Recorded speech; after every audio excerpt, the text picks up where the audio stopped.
শুরুতে আরো একবার এই মুহূর্তে মুর্শিদাবাদের খবরে আমাদের নজর রাখতে হচ্ছে, কারণ উত্তপ্ত পরিস্থিতি আর ওয়াকফ আইনের বিরোধিতায় অশান্তির আগুন জ্বলছে মুর্শিদাবাদে বিভিন্ন জায়গায়। আজ সকাল থেকে এলাকা যথেষ্ট থমথমে রয়েছে পরিস্থিতি, যা নজরে আসছে মুর্শিদাবাদে বিভিন্ন জায়গায় গত দুদিন ধরে যা পরিস্থিতি, এই মুহূর্তে অশান্তির আগুন দাও দাও করে জ্বলছে। তবে সেই পরিস্থিতি নিয়ন্ত্রণে আনতে রাতেই জঙ্গিপুর প্রশাসনিক কর্তারা পৌঁছে যান। জঙ্গিপুরের ডিজি পৌঁছান রাজীব কুমার, এডিজি দক্ষিণবঙ্গ সুপ্রতিম সরকার তিনি পৌঁছে যান, এডিজি এসটিএফ বিনীত কুমার গোয়েল অর্থাৎ প্রশাসনিক শীর্ষ কর্তারা তারা পৌঁছান। উত্তেজনা প্রবণ এলাকাগুলি যারা সরেজমিনে পরিদর্শন করবেন, মোতায়েন রয়েছে যেখানে বিএসএফ সঙ্গে বাহিনী। রাতভর অশান্ত প্রবণ এলাকায় চলে পুলিশি টহল। টেলিফোন লাইনে মফিজুল রয়েছেন আমাদের সঙ্গে। মফিজুল, ঠিক এই মুহূর্তের আপডেট জানবো, কি অবস্থা? যত সময় এগোচ্ছে বেলাও বাড়ছে। অবশ্যই পরিস্থিতি এখনো থমথমে শমশেরগঞ্জের দুলিয়ান এলাকায়। গতকাল রাতভর যে পুলিশি টহলদারি সেটা কিন্তু চলেছে, নতুন করে যাতে কোনোভাবেই কোনো এলাকার উত্তপ্ত না হয়, কোনো অশান্তির ঘটনা না ঘটে সেদিক থেকে পুলিশ প্রশাসন তারা সজাগ থেকেছে, যার কারণে তারা বিভিন্ন এলাকায় টহল দিয়েছে।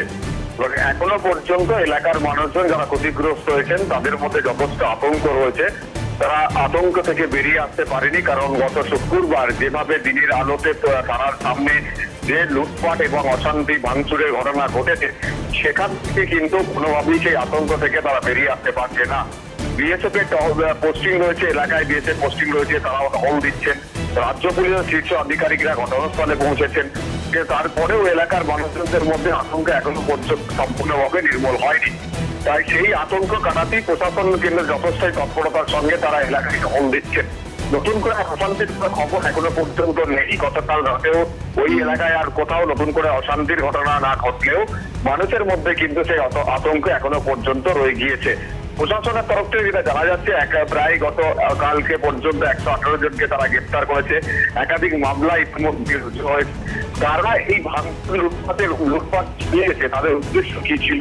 ওয়াকফ সংশোধনী আইন বাতিলের একমাত্র তাদের এই মিছিল, নাকি শুধুমাত্র হিংসা তৈরি করার জন্য বা অশান্তির পরিবেশ তৈরি করার উদ্দেশ্য নিয়ে তাদের এই জমায়েত বা তাদের এই মিছিল? এই বিষয়টি কিন্তু এখন প্রশাসন তারা তদন্ত করে দেখছেন, বা কার ইন্ধনে বা কারা এই সমস্ত জমায়েত করার পেছনে রয়েছে সেই বিষয়টিও কিন্তু এখন খতিয়ে দেখা হচ্ছে। আপাতত ধুলিয়ান বাজার শহর এবং শমশেরগঞ্জের বিভিন্ন গ্রাম অঞ্চল যেখানে এই অশান্তির ঘটনাগুলো ঘটেছে সেই সমস্ত এলাকা যাতে শান্তির পরিবেশ ফিরে আসে, মানুষ যাতে আতঙ্কের পরিবেশ থেকে বাইরে বেরোতে পারেন সেই উদ্দেশ্যে প্রশাসন কিন্তু পুরো এলাকায় টহল দিচ্ছে। মফিজুল, একটা বিষয় জানার চেষ্টা করি, কারণ যেভাবে মানুষের মধ্যে একটা আতঙ্ক তৈরি হয়েছে, ঘর থেকে বেরোতে পারছে না, ভয় সিটিয়ে গুটিয়ে রয়েছে তারা। গতকালও আমরা দেখলাম বিভিন্ন জায়গায় এই অশান্তির জেরে দোকানপাট সম্পূর্ণ বন্ধ করে দেওয়া হয়েছিল, মানুষ তো ঘর থেকে বেরোতে পারছে না, রুটি রুজিতে একটা প্রশ্ন উঠছে। আজ সকাল থেকে দোকান বাজারে কি অবস্থা, খুলছে সেগুলো? না, দুলিয়ান বাজারে আজও কিন্তু সকাল থেকে সেটা সব বন্ধ রয়েছে, কারণ বাজার খোলার মতো পরিস্থিতি তাদের নেই। একাধিক দোকান, প্রায় শতাধিক, 100 প্রায় 200 কাছাকাছি দোকান এইভাবে কিন্তু ভাঙচুর করে লুটপাট করা হয়েছে, এমনটাই কিন্তু স্থানীয় ব্যবসায়ীরা তারা জানাচ্ছেন। আজকে যে বাজার সমিতির যারা লোকজন রয়েছেন তারা আজকে তারা অ্যাসেসমেন্ট করবে যে কত টাকার ক্ষতি হয়েছে, কতগুলো দোকান ক্ষতিগ্রস্ত হয়েছে, কত পরিমাণ টাকা তাদের লোকসান হয়েছে এই তাণ্ডবের জেরে। তারা কিন্তু আজকে তাদের পক্ষ থেকে একটা তারা হিসাব করবেন।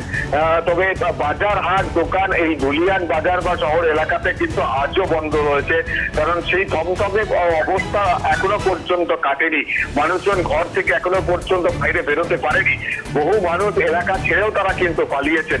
ফলে এই পরিস্থিতিতে দাঁড়িয়ে ওই এলাকাতে স্বাভাবিক বা স্বাভাবিক ছন্দে ফিরতে এমন কথা বলার মতো পরিস্থিতি এখনো পর্যন্ত তৈরি হয়নি।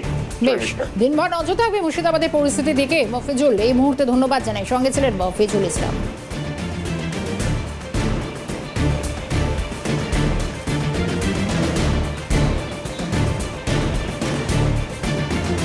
আজ সকাল থেকে থমথমে রয়েছে পরিস্থিতি, দোকান বাজার ধুলিয়ানে অন্তত বিশেষ কিছু খুলতে দেখা যাচ্ছে না, প্রচুর দোকানঘর ভাঙচুর পর্যন্ত হয়েছে।